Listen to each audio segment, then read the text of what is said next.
All right, Lul. So Yeah. in part two of this show, so this is your campus, right? Mm-hmm. Okay. So where are we right now? We're currently at the business center specifically where we have like various business lectures. Mm-hmm. And then I want to take you in another room where lecture happens, Mm-hmm. stock markets, people see the various rates, and just a picture of a virtual tour of what exactly happens at BGSU. What Yeah. happens at BGSU? Yes. I mean, you've shown me quite a bit outside. Now in the inside, let's see how it looks like. It's exciting. It's so beautiful. It's so clean, and it's state of the art. I would say. I mean, I've gone to many schools, and this is also standing out to be among the best schools in Ohio. Mm-hmm. So where are we now? This is a lecture hall where Okay. business like lecture halls begin. Mm-hmm. So I'll take you just through for you to see what happens. Okay. Like for instance, when professors teach in such a room, these are the sitting areas for students. Okay. This is where the professor stands. That's the screen There's where an audio visual. yeah, Okay. it's an audio visual kind of thing. There's also like a landline for calling in case of an emergency or anything. If they want to reach out to the Department of IT if the system fails. So that's the place where they go. It's fixed right away. Yeah, then this is just the stock exchange numbers, and you see I for see business, the stock exchange, yeah, the daily the rates, trading numbers of various companies. Yeah. And it's in real time. Oh, wow. Then this is a virtual tour of the institution. Oh, so just I see. To It's see a you. very beautiful campus. Yes. Oh. Just for you to see where we are. Like that's the admissions block. You see, that's the library there. Oh, the other tall. Okay. Yeah. And this is the arena where some of the sports usually happen. So, and that also gives you a look of how people are playing. That's the straw center. Straw center. So that's where what happens there? That's the basketball arena. Yeah. The basketball arenas, the exercises in the podium. You see all that. That's what is happening there. Wow. So it looks like your colors are orange. Yes. Oh. Wow. Yeah. Okay. Orange and brown. So those are the basic. So this is like colors. a summarized view of the school. Yeah. There are lots of programs I believe. Yeah, like that's biology and chemistry lab. That's the gym where people are heading for fitness centers. So that was the library, the one. Okay. Yes, that's the library, the very tallest building there. Yeah, this is the cooling center. This is my department where I do like my studies. Oh, so you said you're doing media studies and communication. Yes, a PhD in media and communication. Oh my God. Yes. Okay. Yes. Okay. Yeah. Yeah. BGSU. That's our slogan: a public university for the public good. Oh, so it's a public university. Yes. And you said it all. I mean, it's said in the motto for public university for the public good. What are these buildings? These are different departments. There is education building. There is the highest hall where the lecture is happening. That's the main road. I think you've seen it. It's called the East Worcester. Oh, yeah. The road. That's the IPP, the International Programs and Partnership. That's the library over there, very big with various that's the straw center. That's the straw center. Now you've known the areas already. Yes. Yeah, because it's very familiar now that we walked outside, and now this is a virtual reality. So it's really good, very impressive. Yeah. Oh, so you say media and communications? Yes. That's a PhD in media and communications. So you have a master's already? Yes, I did a master's in communication studies in Kenya, specifically at the United States International University of Africa, USIU. Oh, in Nairobi. In Nairobi, yes. So that's where I did my master's, and my specialization was in strategic corporate communications. Strategic corporate communications. Yes. Yeah. So what really inspired you to come to do a PhD in the US? I figure like you probably would have gotten a very good job in Kenya.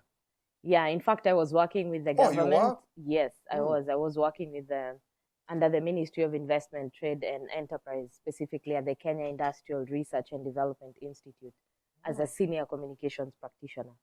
So I was working there, practicing. I had people in the department, and we were really doing good public relations work. But deep down, I always wanted to do a PhD in media and communication so that I can impart my community, the people who are looking to see what exactly a woman from the northern part of Kenya can do and also can inspire the other people who are looking forward to get at the level where I got. And I'm humbled to the Almighty that at least I am still like building myself and stepping on the stones a little bit, step by step. Yeah, yeah. Wow, very inspirational already. I think we need to sit and have a chat because you just said something that is, very close to my heart, and the very reason why we bring these stories via this channel, because we do know that there are various people, from all over the world, who, for the most part, could be marginalized. Yes. They are discriminated against. They don't have equal opportunity. So we try to provide a voice to those people through this forum. We also try to showcase that it's possible to do this thing despite, some of these, issues that occur, wherever they live. And I'm really inspired when you say that you really wanted to be able to come and do a PhD to show that it's not only possible to do this, but also to be able to contribute, to the very people where you left.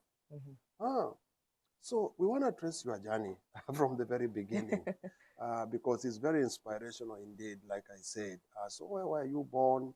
Where did you go to your early education? And I'm sure our viewers are very interested. And, just tell them your name again. And, yes. So my journey, I would trace it back to Isiolo specifically, where my dad was transferred for his job, and that's where he went to. So at the time, my mom was expectant with me.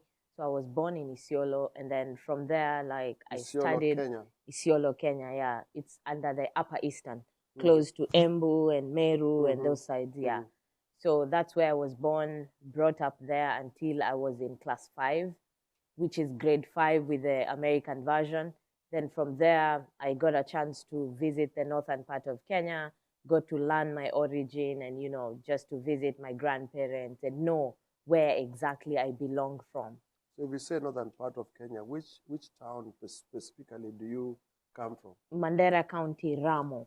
Ramo in Mandera? Yes, Ramo in Mandera County. Wow. Yes. Wow. Yes. If you're watching us from Mandera, please comment down below. It is possible to come to the US to study, even if you are from Mandera. Ask Lol, she's right here.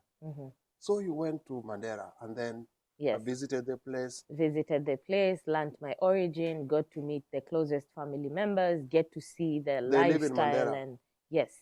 So like my grandparents, but they're no more right now. So I got the chance to visit them when I was really young at that time, at grade 5. And I would go every other holiday, but my dad got a job again in Nairobi. So of which like I continued to study like from my standard 6. Where was your dad working in Nairobi when he left Isiolo? He was working with just a normal government office. I think he was working at the time with KRA.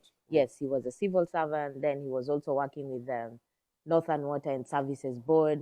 So specifically, he got a chance to practice as a civil servant, and he retired as a civil servant too. Yeah, so it's a career civil servant. Yes, a pure like civil servant for the government who's very happy to serve the nation. Then apart from that, like I completed my primary school back in Isli, specifically Zawadi Primary School. Yes, it's in section 3, close to Biafra, like those sides within Isli. Then after that, I went to my high school, which was in Jogo Road. It's called Nile Road Secondary School. I did my high school from Form 1 to Form 4. Then from there, like I moved to St. Paul's University, which like I did my undergrad. You've been to Nairobi? All your schooling was in Nairobi? Yes. Yes. Wow. Yes. Wow. Zawadi Primary School in Isili, Section 3. If you're from Zawadi Primary School in Isili, this is the story of Lul Ali Halishe, who went to that school. Eventually, she ended up going to a school in Jogo Road, and eventually to St. Paul's University, also in Nairobi. What did you study at St. Paul's University in Nairobi? Bachelor of Arts in Communication Studies with a major in Development Communication and a minor in Public Relations. But before majoring in Development Communication, I wanted to major in Media and Communication. At the time, I got an internship with the Radio Africa group. Mm-hmm. Oh, Yes, I okay. got an internship still while doing my undergrad studies. So, because I just applied and got lucky, then from there I started practicing journalism. Then, after practicing journalism, the stretched working hours, the pressure of practicing as a journalist, I was like, maybe I need to look for something else and major in something different. Then that's when I tried print. I moved to another like print media called 360 Mm-hmm. Muslim Times. They were writing like newspapers every like quarterly every year, quarterly. Mm-hmm. And that's the time like I wrote a couple of stories. Yes, it did not have the pressure. I enjoyed writing, but I thought like when I'm writing a story, this should be just something like a hobby and something of that sort. Then at the time, like I got some few friends that I interacted with in school who are practicing as public relations like practitioners. Mm-hmm. And I joined the Public Relations Society of Kenya. Oh, Yes. wow. So when I got to meet like professionals in there and I got to see what the public relations job entails, then I was inspired to major in public relations and development communication. Mm. Yeah. Mm. Wow, Yeah. wow.